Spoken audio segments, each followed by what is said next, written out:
we could fly. Welcome to this new season of the Have a Cup of Johanny podcast. So I want to title this new season that I'm embarking on with I'm Growing. So this is going to be the season of growth. And that's what I'm going to share with you throughout the season. So I thank you for coming over here and sitting with me. And I hope you enjoy. Hello, everyone. So before I get to the situation, let me just give you all another disclaimer once again. So remember, awesome people listening, that I don't have my own office in this house. So I'm going to hear a lot of John pitter patter and things like that, because this is what my oldest fur baby does after he eats something yum. That's his happy dance that he does. He just rubs himself up against walls, against the couch, against my leg, against everything, right? And right now he has this cute little jacket that looks like those 90s windbreaker jacket. I bought it for him. I think he looks pretty spiffy. I'm just saying, he gives me like old Miami Vice Policia Especial vibes, like hardcore. All he needs is those little loafers without socks, and he'll be right in there because he got like the chest hair coming out and all of that. So yeah, so that's what he's doing. So when he rubs up against the walls, then, you know, the whole jacket fabric sounds off, as well as the little zipper that jingle jangles around as well when he does it. So you may hear that from a few times during the episode, and that's because I just fed him breakfast and he is doing his happy dance after every bite. Nevertheless, let me give you the situation. So I misjudged a situation like hardcore, like completely. It was really bad. So let me explain. Take yourself back to 2018-ish. I want to say it was fall of 2018, because I remember that's when like I had it all planned. I think it was October. And I had planned this for quite some time. I bought the tickets. I was looking forward to this. And if you know, fall, October is like my favorite month. So I already knew I was going to be giddy, right? This was going to be it for me. And oh, by the way, this was my very first writing conference. I'm talking about it now and doing a complete episode on it because now I can talk about it without anger. And you will understand why I say that once I finish this story here. So I was very enthused, okay? This is my first writing conference. This is about the time where I have decided, like concretely decided, that I'm gonna go for a master's in creative writing, because the last two, the associates and the bachelor's, I did that not because I love those subjects or those majors, but because I needed it to progress in the Army. So it's almost like the way that I explain it is I gave the Army those 2 degrees and the master's, and anything after that was going to be the degrees that I give myself, because I was already starting to look at that point as towards my exit strategy, right? Because I knew I was going to hit retirement, and I wanted to open that path for me of doing something once I retired that I love. And I've always loved writing. I've always loved reading. In my happy place when I'm around books and when I'm learning something from them and when I'm sharing that with others. That's like, ooh, I'm so giddy. So knowing that, because that was around the time where I found my purpose, right? I was starting to be very introspective then. And it wasn't the pandemic just yet or anything like that, right? Not even rumblings at that time, at least not that I knew of. And But it was just something that was pushing me to look inside more and more. Maybe it's the age, maybe it was the years that I already had in the army, me seeing kind of like, that path that I was setting out for myself. Maybe that's what it was. Nevertheless, I was set on starting to make these moments and starting to give myself these opportunities that will open the path of where I wanted to be in my 5-year plan that I have, which is still pretty much the same. Being a published author, I already published 2 short stories. I've already published Mrs. Franchi's Evil Ring. So I'm already on that path, right? Because I'm trying to do 5 or 6 before I retire. And there we go. I'm 3 down, right? So this was my very first step. And this was my very first writing conference. And when I tell you, I was so excited because I wanted to be around like-minded individuals. And I don't know if you can relate to this, but it is something about being people that like the same things that you like, that are on the same path as you, that is so refreshing, because it is very rare. Now, I found a few people that are into books like how I am, that are into writing like how I am in the army. I found a few, but I want to say those are single digit few. That's something that is common, at least not in the circles that I am in or was in when I was younger in the military. And it always felt lonely to keep that side of me to myself. And I was so happy in 2018 to finally be in a room full, in a conference full of other people who were either embarking on writing as I was, or were already writing. I was when I say I was geeked out, I was geeked out because I was I'm going to learn so much. I'm going to take so many notes. It was insane, right? And so I splurged on the tickets because it was expensive, mind you. It was very expensive. Just the tickets.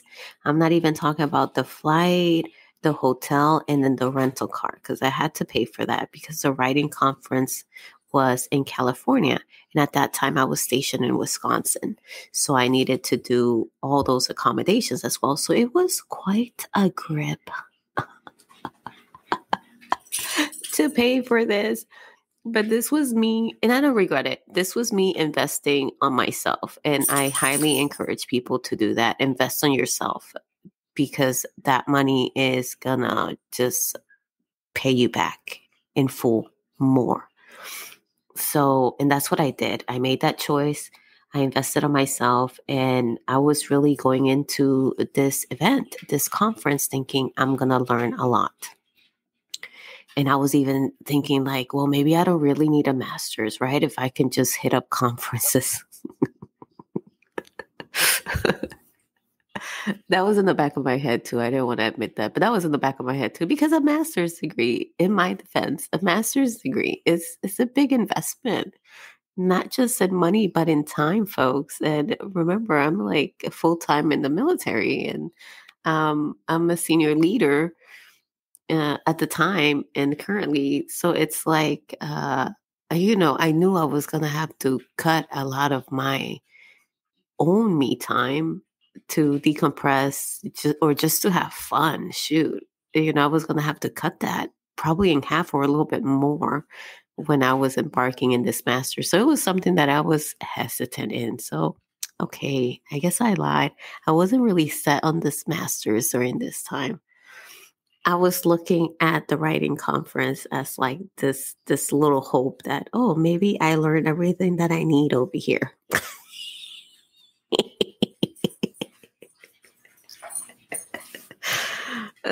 You gotta find that I was wrong. I was so wrong. So I go, right? I go, and as a typical writer that I am, and as Johanny, I just am not very open to meeting new people. If you know me really well, you know that I'm really an introvert at heart. I'm not really an extrovert, right? But I will bring it out, for the job. I'll bring it out to talk to soldiers and things like that. I'll bring it out when it's needed from me. But really, I'm okay hanging in the corners in the back, listening, to other people. And yeah, and really just being into myself in my little shell that I've built, because it's very scary for me to meet new people and to start short conversations, or what do they call the weather conversations, those small talk. There you go. See, I don't even know the name for it.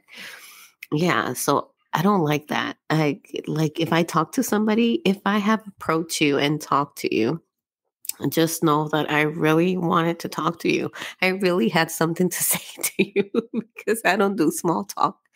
I just don't.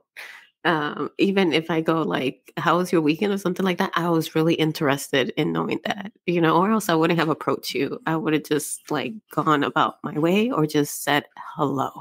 But if you know me, you already know that that's how I am. So I was also a little frantic, a little anxious about this, but I was pushing myself to do it because it's necessary. Once again, I'm investing on myself. So all the while I'm having this self-talk. Hey, you're a writer now. Hold on, John needs to go pee. Hold on. So I was on my grown womanish. I was like, Johnny, hey, just pull up your panties. You're going to be okay. You're going to go to this writing conference. You're going to network. You're going to learn from people, and you're going to take lots of great notes. And this is what's going to kick off your writing career. I go in there with a manuscript that I had already written. Because from what I heard on Twitter, when I was sharing my good news on Twitter, was that you may want to do that. And then I looked at the schedule, and then I saw that there was some instances for $25 extra that you can go and ask an agent or somebody else for feedback on your manuscript. I was like, yes, I want to do that if I end up having the guts. But so I did it. I brought it with me just in case. I got brave, me pusía brava, and I went ahead and did that. So I go in, but I'm going in to this writing conference in California with the assumption that since we're all creatives, we are very open individuals, right? Usually that has been my assumption because of just like the small bits of experiences at that time that I had chatting up or talking about writing or any other creative field with someone else that's into that creative field, right? Usually these are people that are open. These are people that are sometimes giving and sometimes philosophical and can see a situation from many different points of view just because they're so open. Because your art, when you're doing art, it can take you really in many different places that you never thought possible. It pushes you outside of your comfort zone. So I went in there thinking that those were the people that I will see there. And then I also went in there thinking, I'm in California. This is like the Latinx capital of the world before New York, right? Or before Washington Heights and Brooklyn and the Bronx, and all those little places in New York that have a lot of Latinx people, Caribbean people mostly. So I was like, I'm in California, and mind you, my husband is from California, but him and I didn't really have by that time like deep conversations about little pockets in California that may not be as Latino friendly. So I went in there just like with these two ideas, concrete as facts in my head, that one, I was going to be around people that tolerate different backgrounds, that tolerate different forms of creating your art and displaying your art, and that I was going to be around other Latino writers in there. I really did think that there will be more. I just let John back in, so you may hear him rubbing up against the couch. Oh, there he goes. Okay. So yeah, and if you're asking like why do you feel that's necessary? Well, let me tell you something. So when me being a minority, me knowing that in most of the places that I step in, I am one of very few, if not the only one, it gets exhausting to have to listen to very insensitive things, to have to respond to very insensitive things that should be common for most folks, but it's not. And sometimes I'm just very tired of having to respond to such insensitive things when I'm like the one person in there. And when you don't have the safety of numbers, it can become quite intolerable, that situation. So so that's why I was hanging on to that hope, because I'm already a person that doesn't do small talk. I'm already a person that doesn't necessarily open up to new people very well. It takes me a lot, and I knew I was going to go into this brand new situation that I was so looking forward to. So I was holding on to the hope that because it was in the state of California, a state that has a lot of Latina, Latinx, Latinos in there, that I would not be the only one. But I guess there are these little rich bougie places in California that are very white centric. So, and it just happened to be there. I didn't know. I didn't ask my husband anything. I just totally assumed, went with it, got really happy, and boom, I'm at the writer conference. I think there was maybe one Indian person. I remember it was a few white ladies in there. And it was like, I want to say maybe one black man, and then two or three black women. But then we will split into different classes, and they weren't writing what I was writing. So we will split into genres. So then I would find myself in rooms where I was by myself. And I didn't know that writing children's book had, that was very white centric. So I was by myself in some of the rooms. And now I get to the last day of the conference. But mind you, before that, you know, I learned a lot. I was just listening mostly to everyone else, because I am going into this conference with very little knowledge of anything, really. I am a blank canvas. I am there to take in everything that others that have more experience and the speakers have to say. So my husband, before I left, he got me a purple notepad from Barnes and Nobles. I love purple. It's like one of my favorite colors. Sometimes it becomes my first favorite color. Depends on the day. And I got that. And I am telling you, that notepad was almost full. By the time I get to my last day, this white man is the instructor. He is my last instructor for the last day. And he asks who wants to share their work. And I can sense that there's some apprehension in the room.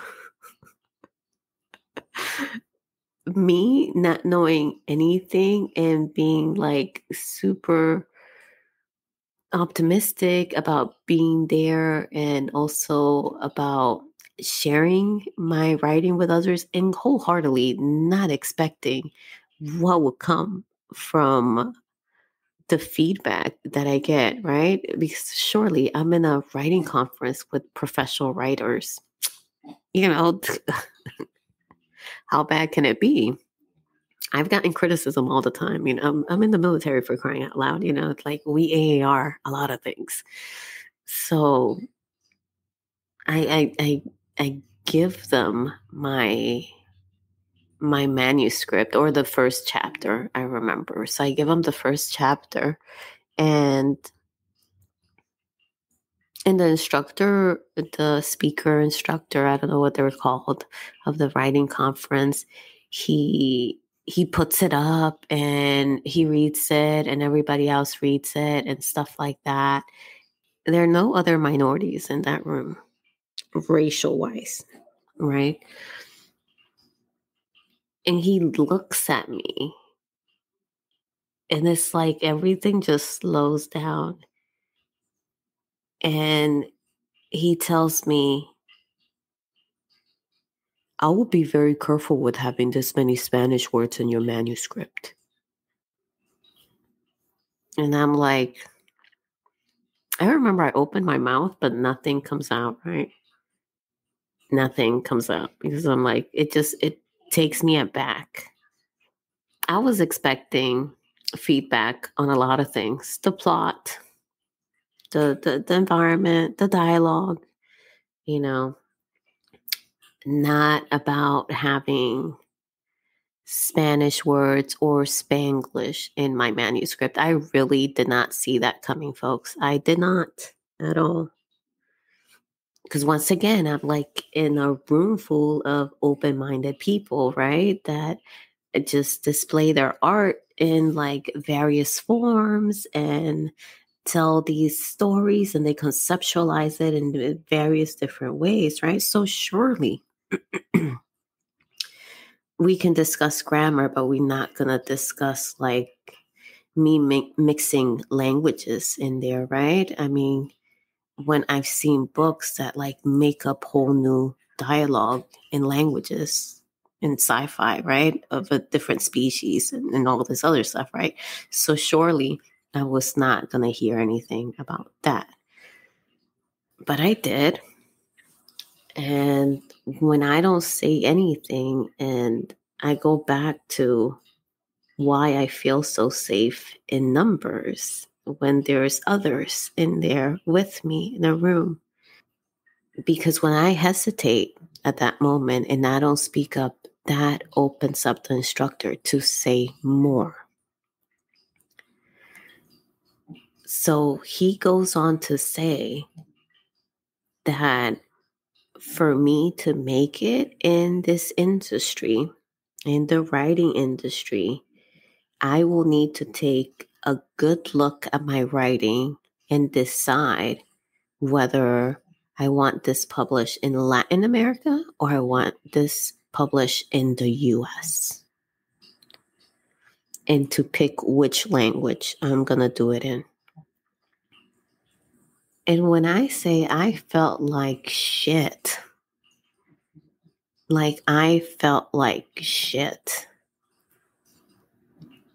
And you have to understand, it's like I came to the United States not knowing any English. I learned English. I kept my Spanish from home. And because two languages go in my head, me and many other people like me end up talking in a Spanglish dialect that is half English, half Spanish. Sometimes are words that are half English, half Spanish themselves. And if you've been around that community or you're part of the community, you understand what I'm talking about. And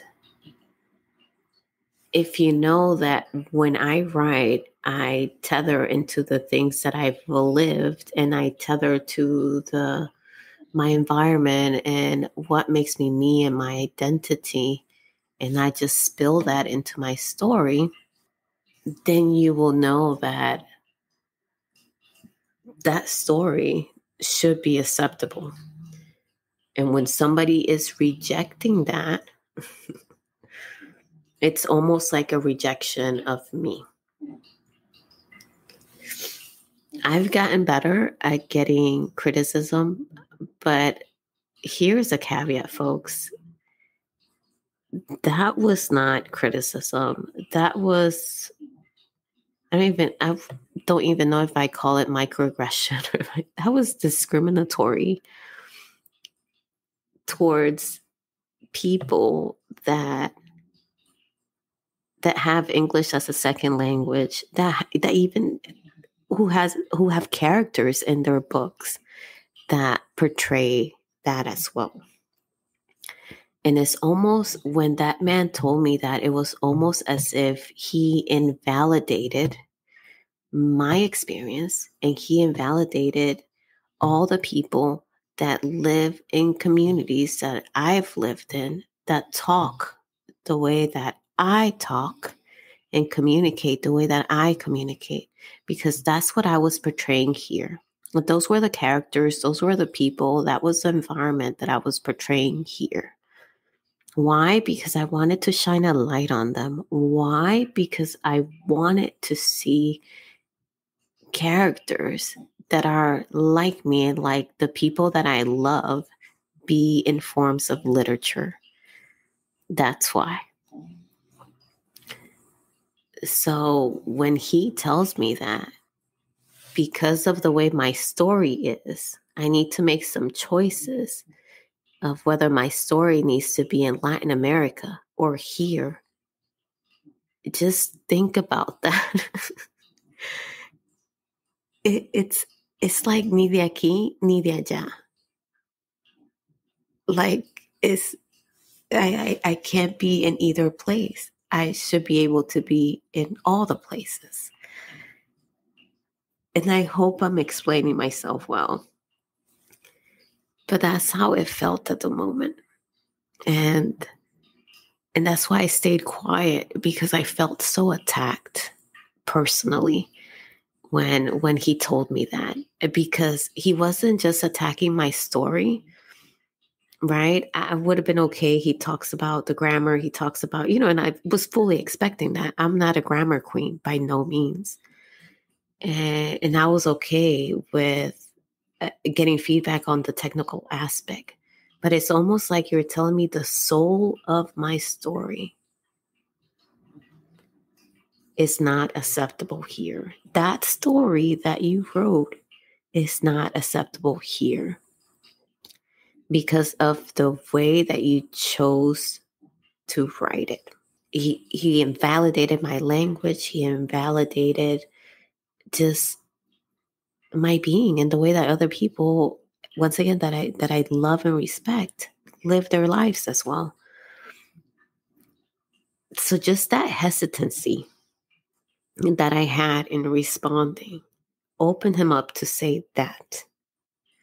And here it is, folks, when you are the only one in a room like that, and everybody else is different than you, everybody else is the majority to your minority.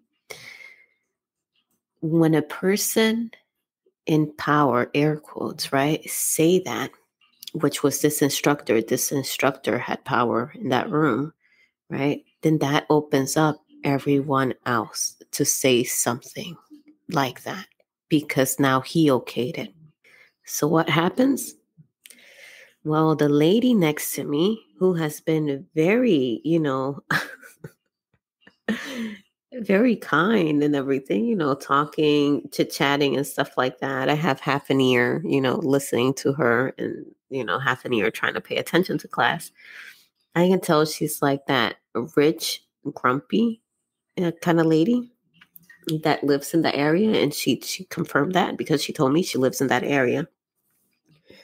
And she holds up her hand. And this all happens while I'm hesitating to respond back. She holds up her hand and she And then the instructor allows her to speak. Because this is, once again, this is just me getting feedback from everybody. The instructor started it, blah, blah, blah. And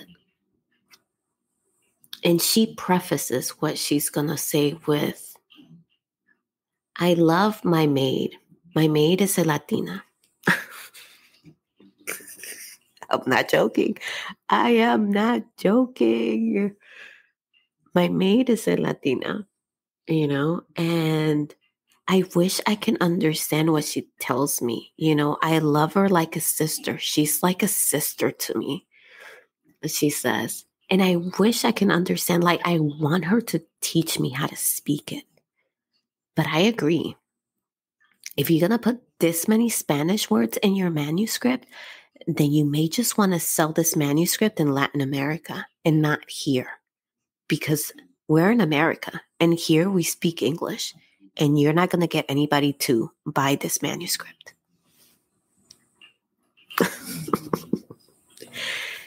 Now I have tears burning the back of my eyes. Okay. And it's like, these are angry tears. These are sad tears. These are, I'm being pushed into a corner and no one is helping me tears. And I'm glad I have some distance to this because I can still feel that, but not as strongly as I did that day. It feels so alone to be in that moment.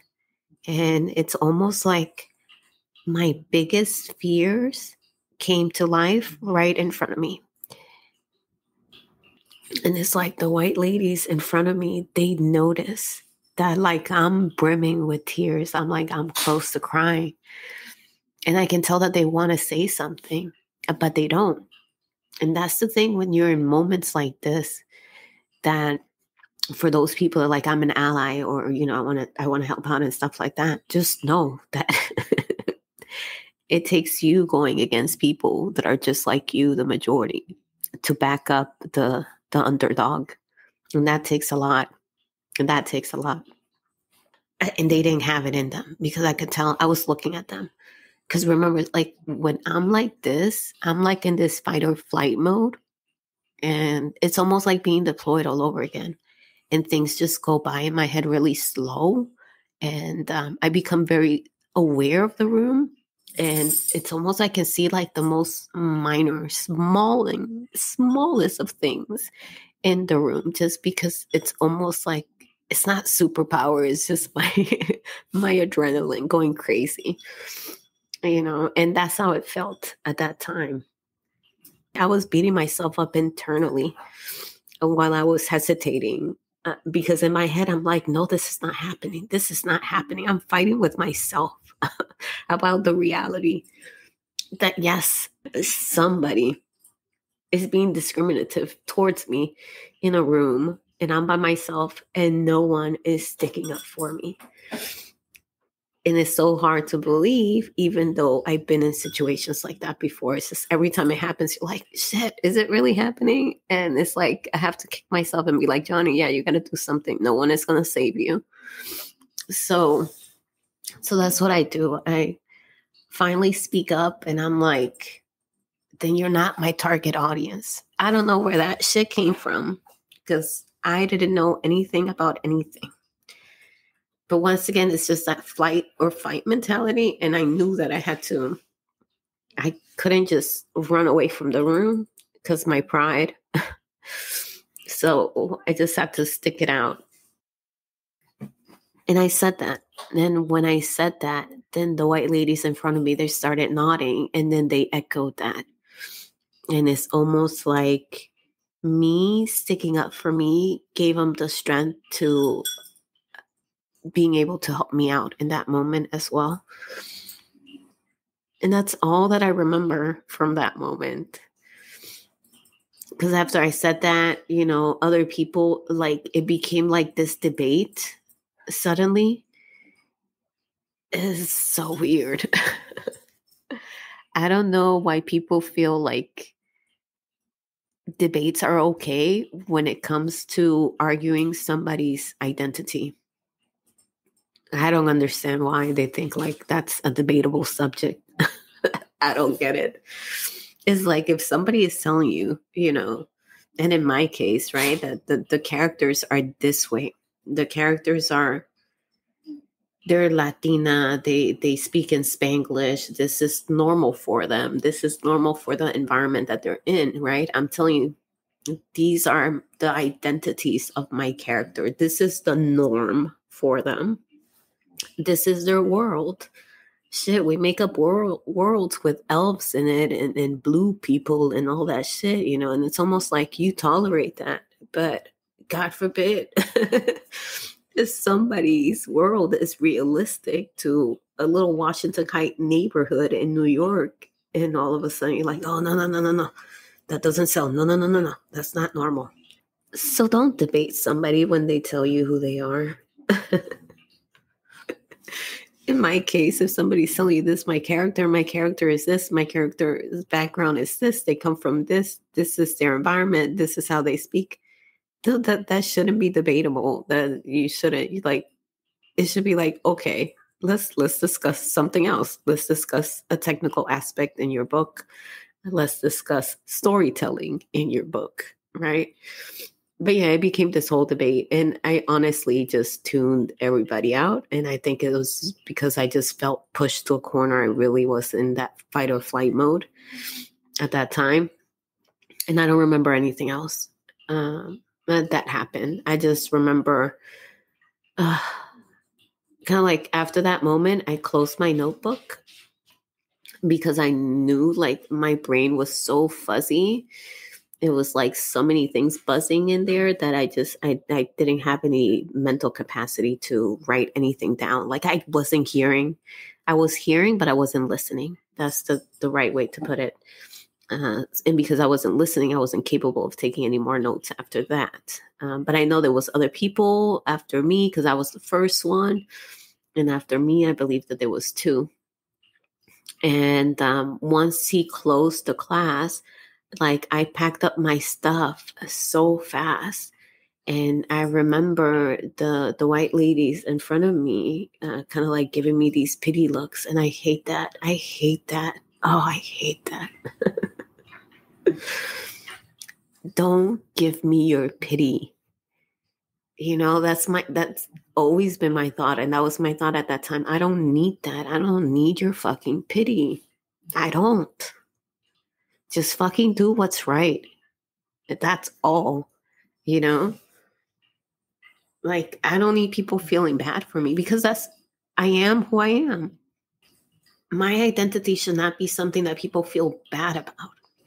But it's also not something that should be discriminated. Octavia woke up. At that moment, I just packed up my shit so fast and left.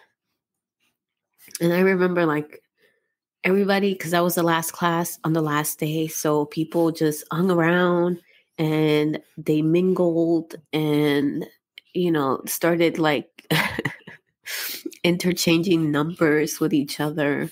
And I think they were talking about like doing an anthology together or something like that. Like they were going to do projects together. And I wanted to erase that moment so bad. I wanted to erase the whole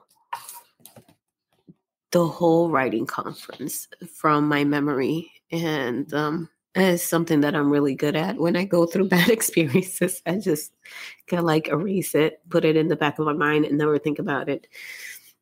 And that's what I did. And it took me a very long time to talk about that experience to somebody else other than my husband.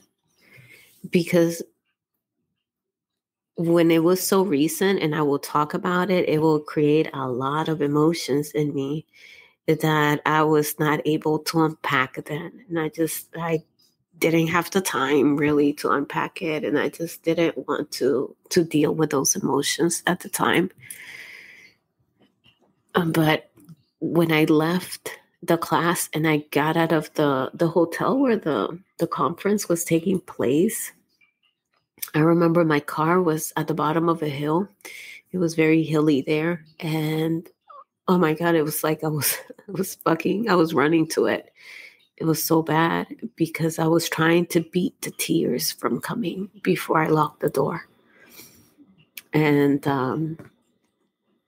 like I shoved my bag because I had my messenger bag, and I got into the driver's seat and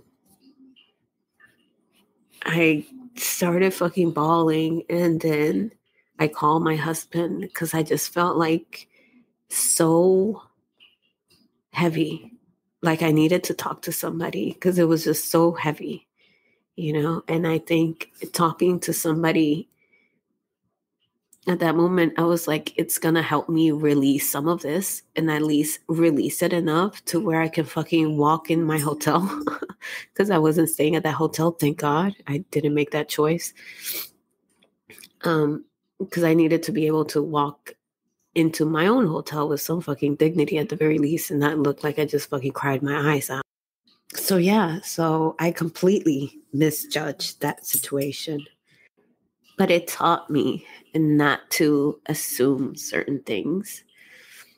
Not that I'm going to be bitter over it and be like this person that thinks the worst of other people and of situations, but I will for sure not be going into, I haven't gone into a writing conference, I do have to say, after that one. I haven't. And honestly, not even right now. I'm not at the mental capacity to do that again.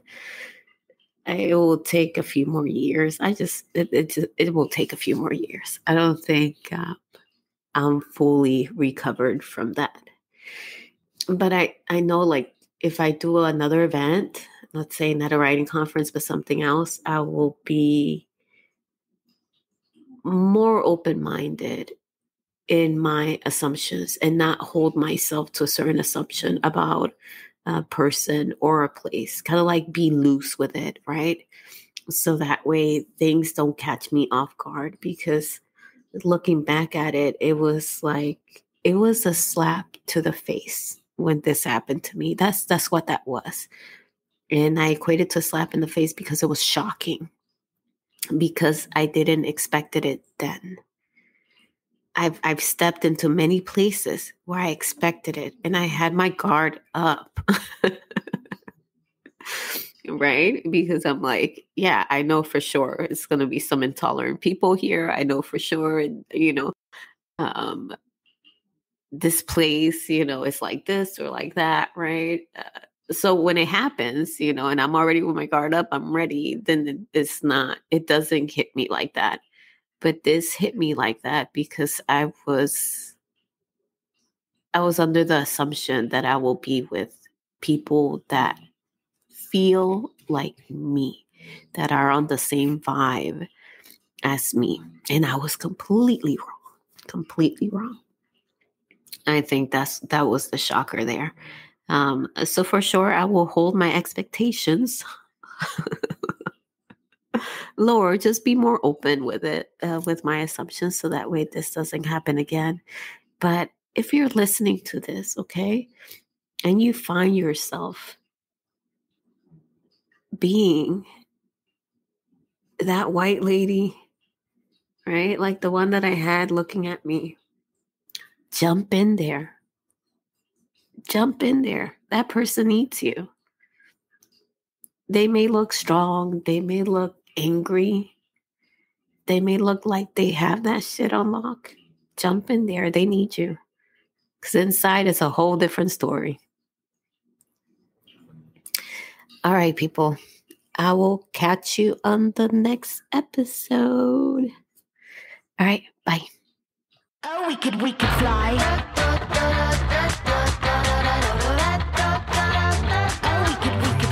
Thank you so much for listening. Don't forget to follow and subscribe to the show. See you on the next episode.